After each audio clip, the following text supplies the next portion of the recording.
Anything else about the book that, if you were talking to someone who was thinking about getting it or using it in their course, what you would recommend? For me, I think really introducing it, if I was instructing a course, I would really want to introduce it at the beginning of a writing process, and also in a master's program or a doctoral program at the very, very beginning. I feel like it's something so valuable in a seminar experience where you are looking at the elements of, well, how do I actually become a successful graduate student, and how do I take on my responsibility that this is really about writing, and this is the process of writing, and from academia, from graduate school on, the expectation is that you will write, and you will write to be able to produce and to publish on that level. And so I feel like it will, an initial program that introduces it early on will help instill confidence in students, that will help those students be more successful in whatever it is that they're doing, which I think reflects back on the department that they're involved in. And so I feel like it's sort of an immediate benefit to departments that don't have a set up structure that specifically helps students focus on, the sort of the aspect of being a graduate student, and what does that mean, and what the expectations are. So you used the book as part of your seminar. How did you find it useful, and what did you do with it? I think that for our graduate program, the graduate seminar for me is really a place where you can sort of explore initial ideas about what it is that you want to be putting together for a focus, a dissertation focus, and it's also about being able to gain support, structural support for how it is that you can go about carrying that out. And so for when we were introduced the book in our graduate seminar, it allowed us to follow through that process and discuss that process as a group together, which I think is really important, because if we had just been left to our own sort of guidance to kind of figure out how to do those things, from finding an advisor and how you find a committee, going through that process ourselves without having any kind of consideration or thought process around it, I feel like that would set you up in the end to then be later on thinking, well, why didn't I think of those things? And so to have this be introduced in the fall for the first course for new cohort of students that are coming in, I feel like that's so valuable, because it starts out with what are the things that you need to consider, and sort of getting yourself prepared and ready to be thinking about a thesis and to be thinking about your work seriously, and how to present that to people and find people who will support that. And then moving from that to then focusing on some of the finer things, like finding your focus statement, how you would go about doing a lit review, how you would pull those things together and start thinking about them in terms of your own language. So I think that having the guidance of the book at the same time as having a classroom structure where you're with a peer of students who are specifically focused on doing the same thing as you, and they're in the same place that you are, you can kind of move through it as a sequence or a system together, and then at the end of the year have something that's very structured. So I find that a very valuable medium to present the book in. The long outline was really terrific for me. It's just a great way to keep the process organized. Another of the concepts that I really liked in your book was the notion of warm-up time,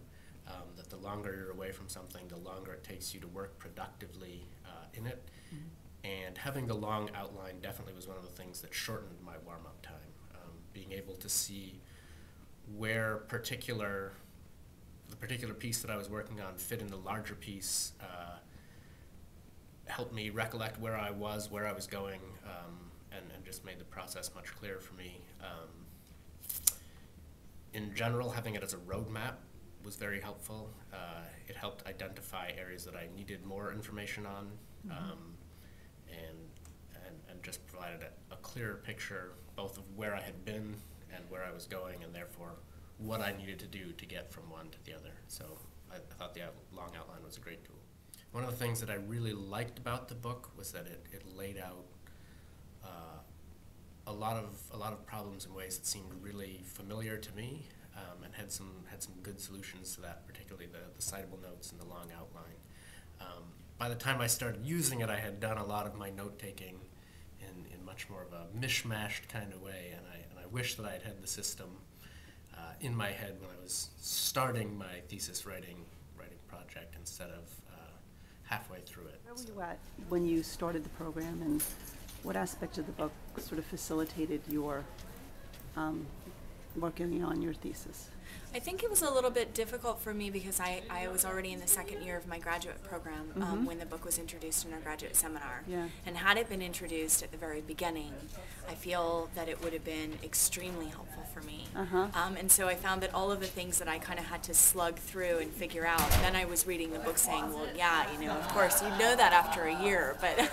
Yeah. but not knowing it going into it. And so, you know, for me, what became helpful was more looking at how to try to tailor my writing structure in a way that I knew I was going to be putting it off till the last minute, because I do tend to procrastinate, and I do tend to have that kind of, you know, pushing to the very latest deadline and then kind of writing something overnight. And I did realize that that model wasn't going to work for my thesis. And so having this come in at a time when I was through my lit review and getting ready to sort of sit down and start writing out my proposal and really structuring things, the sort of schedule template that's put in the book and sort of how you start going about doing that and how you kind of become a consistent writer was really kind of an important wake-up call. I found the book a real comfort for me, meaning that if I felt really unsure or uncertain about something, I could go back and kind of read through the process in the book and sort of calm myself down and sort of say, okay, you know, this is what I need to focus on and this is how I need to break it down, which was really helpful for me, and sort of just continuing to be on task about the things I needed to complete. And what about the techniques are you going to be taking forward as you're finishing up your thesis and then moving to whatever next steps you move to? For me, what it presents is sort of a comprehensive way of managing information and approaching a problem. One thing that I would love is if my memory was perfect. If I had some sort of perfectly searchable external hard drive of a brain and could remember everything that I had ever read or thought. Obviously that's not the case, and it's becoming increasingly not the case the more I read and the older I get. So I've been searching and thinking about, not necessarily in a very systematic way, but sort of struggling to come up with a way to manage information, you know, to have, ideally I think everything would be digitized and nothing would feel like it. But the citable notes, the research process that you laid out provides a nice way of integrating that information in a memory-limited world. Just the notion that you can start a project with a clear structure of where information is going to go, I think it keeps things from getting lost, streamlines the process. There's less going back and looking at things again because you're able to fit it into concrete places, and having a system to do that from the start of a project is definitely appealing to me.